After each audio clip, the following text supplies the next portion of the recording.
Это упражнение один из самых простых инструментов Wing-Wei коучинга, который можно применять самостоятельно всегда и везде.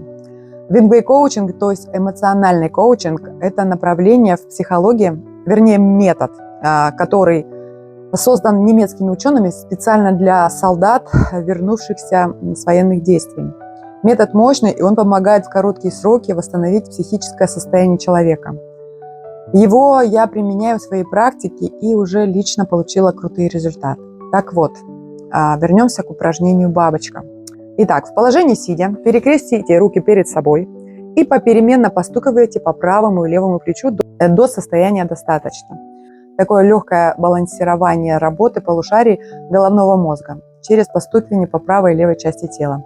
Можно в положении стоя, попеременные постукивания по правому и левому колену. Таким образом, мы переключаем работу правого и левого полушария, приводим балансировку, делаем такую гармонизацию.